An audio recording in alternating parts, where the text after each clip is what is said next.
वाऱ्यासह पावसाचा अंदाज आहे।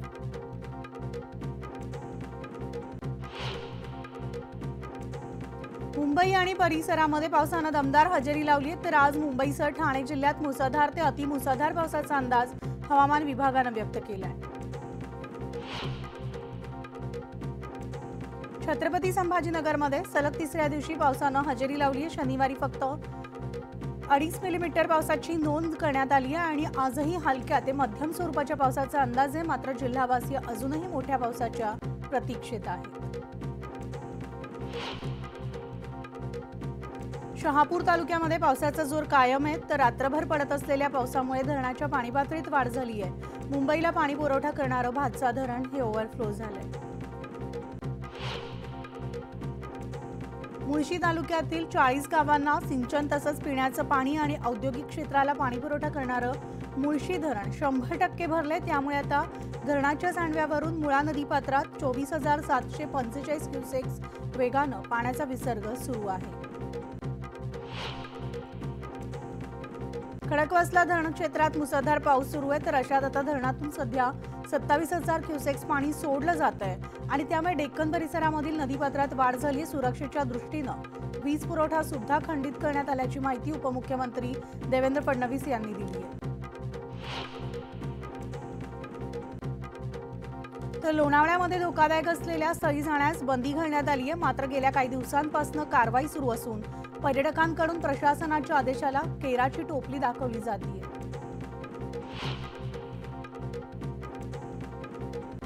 लोणावळ्यामध्ये सध्या धुक्याची चादर पसरली आहे। घाटमाथ्यावरील पट्टा हा धुक्यात हरवल्याचे चित्र पाहायला मिळतं। वीकेंडसाठी लोणावळ्यात आलेले पर्यटक आल्हाददायक वातावरणाचा आनंदही घेत आहेत, तर वाहन चालकांना मात्र धुक्यात गाडी चालवताना कसरत करावी लागते।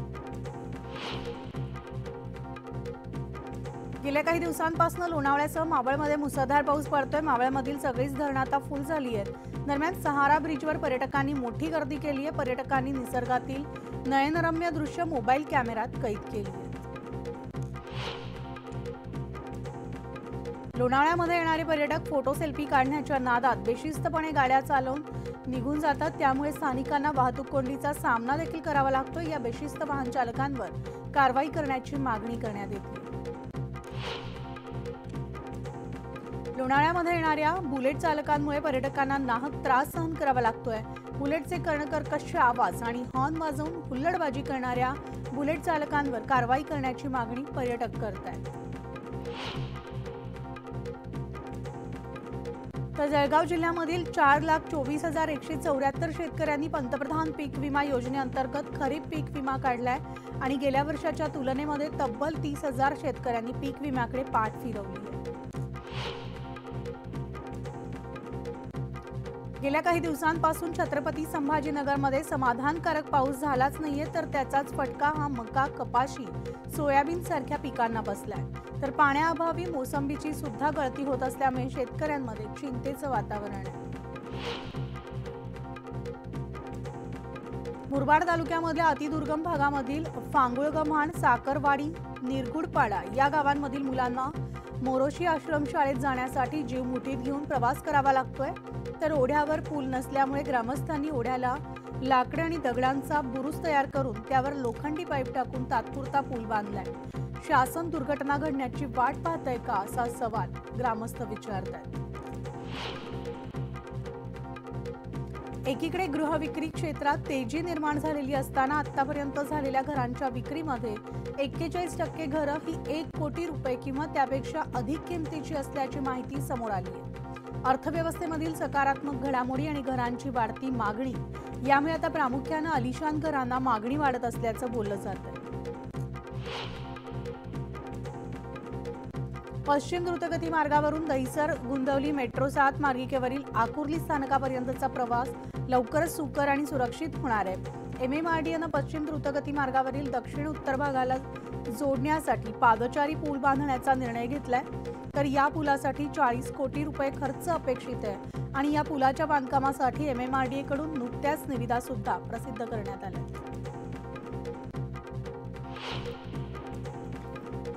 अकोल्यामध्ये आलेगाव आणि गोळेगावला जोडणाऱ्या रस्त्यावरील निर्गुणा नदीवर पूल नाहीये, त्यामुळे गावकऱ्यांसह विद्यार्थ्यांचं शाळेत जाताना या ठिकाणी मोठे हाल होत आहेत। पाठीवर दप्तर घेऊन नदीच्या पाण्यातून मुलांना वाट काढावी लागते।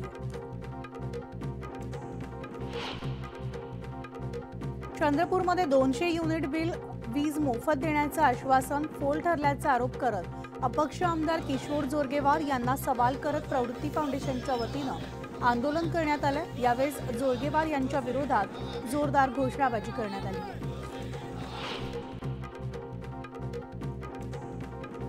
माजी खासदार निलेश राणे यांनी अमोल विटकरींवर टीकास्त्र डागले। जेव्हा नेते मंडळी बोलत असतात तेव्हा चिल्लर लोकांनी त्यावर काही बोलायचं नाही। कुठे राज ठाकरे आणि कुठे तुम्ही, अशी घणाघाती टीका निलेश राणेंनी विटकरींवर केली आहे। उद्धव ठाकरेंनी अमित शहांवर केलेल्या टीकेला नारायण राणेंनी प्रत्युत्तर दिलंय। बाळासाहेबांनी हिंदुत्वासाठी अख्खं आयुष्य घालवलंय, पण उद्धव ठाकरेंनी हिंदुत्वाच्या विचारांना मूठ माती दिली, अशी टीका राणेंनी केली आहे। शरद पवारांनी सदाभाऊ खोत यांना धक्का दिलाय, तर रयत क्रांती पक्षाचे प्रदेशाध्यक्ष भानुदास शिंदे यांनी पुण्यातील मोदी बागेत शरद पवारांच्या उपस्थितीत राष्ट्रवादी काँग्रेस शरदचंद्र पवार पक्षात प्रवेश केलाय।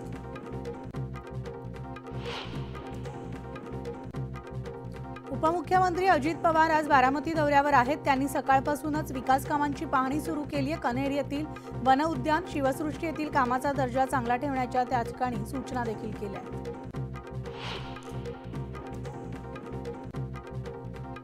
मी एकनाथ शिंदे यांच्यासोबत न गेल्याचा राग धरून माझ्या मतदारसंघातील विकास कामांना स्थगिती दिली आहे, असा आरोप आमदार कैलास पाटील यांनी केलाय। न्यायालयानं आदेश देऊन देखील महाविकास आघाडी सरकारच्या कालावधीत मंजूर झालेल्या कामांना अद्याप नगरविकास खात्यानं मंजुरी दिली नाही, असं देखील कैलास पाटील म्हणाले। राज्यामधल्या बंजारा समाजाचे प्रलंबित प्रश्न सोडवण्यासाठी विधानसभा आणि संसदेत काँग्रेसच्या माध्यमातून आवाज उठवणार, असा विश्वास आमदार विश्वजित कदम यांनी व्यक्त केलाय। तसंच राज्यात मवियाची सत्ता येईल, असंही कदम म्हणाले। जळगावमध्ये जिल्हा नियोजन समितीच्या सभागृहामध्ये क्रीडा राज्यमंत्री रक्षा खडसे यांच्या उपस्थितीत बैठक पार पडली। दरम्यान यामध्ये केंद्र शासनाच्या रेल्वे, हवाई वाहतूक यासह 27 विभागांचा आढावा घेण्यात आलाय।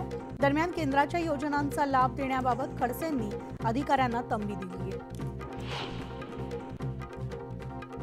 तर जळगावमधील मनसेचे महानगराध्यक्ष आशिष सपकाळे यांच्यासह पदाधिकाऱ्यांनी मंत्री रक्षा खडसे यांच्याशी प्रत्येक चर्चा करत त्यांच्या मागण्यांचं निवेदन दिलं। दरम्यान लोकसभेच्या अधिवेशनात याबाबत पाठपुरावा करणार असल्याचं आश्वासन रक्षा खडसे यांनी मनसेच्या पदाधिकाऱ्यांना दिले। दौंड तालुक्यामधल्या खामगावमध्ये आरोपीनं भर चौकात त्याच्या मेहुण्याची निर्गुण हत्या केली आहे। तर राहुल भुजबळ असं मृत तरुणाचं नाव आहे आणि त्याच्या आईनं यावर पोलिसांमध्ये आरोप देखील केले। तर आरोपी याआधी वारंवार मारून टाकण्याच्या धमक्या देत होता, मात्र तक्रार द्यायला गेल्यावर पोलिसांनी गांभीर्यानं घेतलं नाही आणि त्यामुळेच ही हत्या झाल्याचं मृताच्या आईनं म्हटलंय।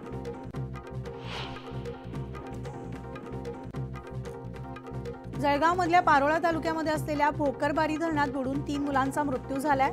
पीर बाबाचं दर्शन घेऊन 5 पैकी 3 मुलं धरणाच्या पाण्यात मजा करण्यासाठी उतरली, मात्र पाण्याच्या खोलीचा अंदाज न आल्यानं तिघांचा मृत्यू झालाय। मृत्यू झालेल्यांपैकी 2 सख्खी भावंड असल्याची माहिती सुद्धा समोर येते। बीडच्या श्री क्षेत्र नेकनूर आणि करेवडगाव इथं संत सावता महाराजांचा पुण्यतिथी सोहळा उत्साहात पार पडलाय। तर यावेळी संत सावता महाराज यांच्या प्रतिमेची मिरवणूक काढण्यात आली आहे। टाळ मृदुंगाच्या गजरात, सावता माळी की जयच्या गजरात परिसर दणाणून गेलाय। मुंबई कोलकाता राष्ट्रीय महामार्गावरील खड्ड्याच्या दुरुस्तीसाठी गोंदियात काँग्रेसनं रस्त्यावर येत आंदोलन केलंय। काँग्रेस खासदार प्रशांत पडोळे यांनी NHAच्या अधिकाऱ्यांना जमिनीमध्ये गाडण्याचा इशारा दिला। दरम्यान NHAच्या आश्वासनानंतर काँग्रेसचे हे आंदोलन मागे घेण्यात आले। अकोला अकोट रोडवरील वान धरणातून पाणीपुरवठा करणारी पाईपलाईन लीक झाल्यामुळे मोठ्या प्रमाणात पाण्याचा अपव्यय होतोय, मात्र संबंधित प्रशासन याकडे दुर्लक्ष करत असल्याचा आरोप स्थानिकांनी केलाय।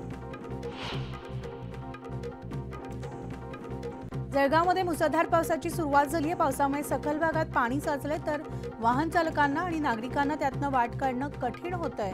नवी पेठ बजरंग बोगदा कोट चौक भागात गुडघाभर पाणी साचलं होतं। अमरावती जिल्ह्यातील मेळघाटातील देहेंद्री ढाणा गावात 31 जणांना अतिसाराची लागण झाली आहे। त्यांना चुरणी येथील प्राथमिक आरोग्य केंद्रात उपचारासाठी दाखल करण्यात आले आणि तिघांची प्रकृती चिंताजनक आहे। नाशिक शहरामध्ये सकाळपासून सुरू असलेल्या संततधार पावसामुळे गोदावरी नदी पूर्णपणे भरली आहे, तर पहिल्यांदाच गोदावरी दुथडी भरून वाहताना पाहायला मिळते। दरम्यान गोदावरी नदी किनारी नाशिककरांनी गर्दी केल्याचं देखील पाहायला मिळालं। पालघर जिल्ह्यामध्ये दमदार पावसानं हजेरी लावली आहे। पालघरच्या पूर्व भागामध्ये मुसळधार पाऊस झाला। जिल्ह्यातील जव्हार, मोखाडा आणि विक्रमगड भागात जोरदार पाऊस झालाय।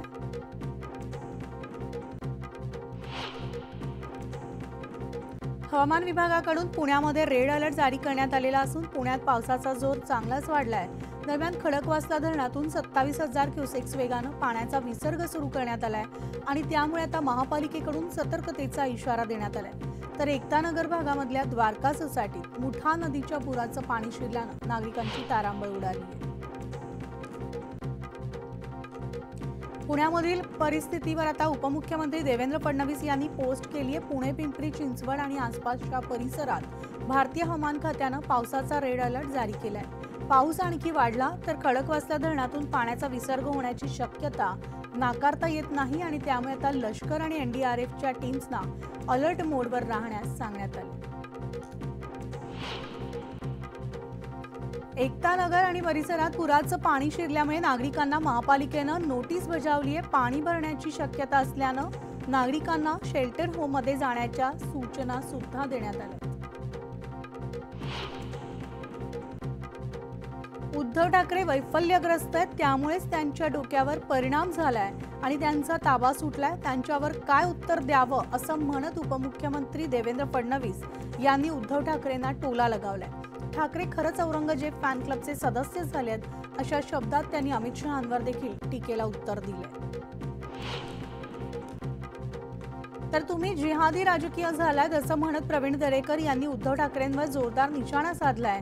ठाकरेंना सत्तेची चटक लागली आहे, घराला पडलेला खड्डा आधी बुजवा, शिवसेनेला लागलेली गळती आधी थांबवा, मगच भाजपच्या नेत्यांवर टीका करा असा सल्ला त्यांनी ठाकरेंना दिलाय।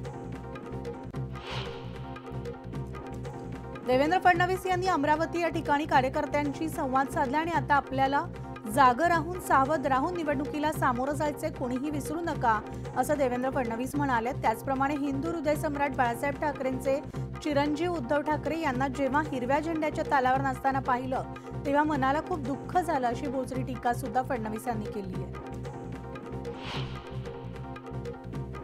तर सोनाई डेअरीचे संचालक दशरथ माने यांचा मुलगा प्रवीण माने यांनी राष्ट्रवादी शरदचंद्र पवार पक्षात प्रवेश केलाय। रोहित पवारांच्या उपस्थितीत हा पक्ष प्रवेश पार पडलाय। त्यामुळे आता इंदापुरातून तुतारीचं तिकीट कुणाला मिळणार याकडे देखील सगळ्यांचं लक्ष लागलंय।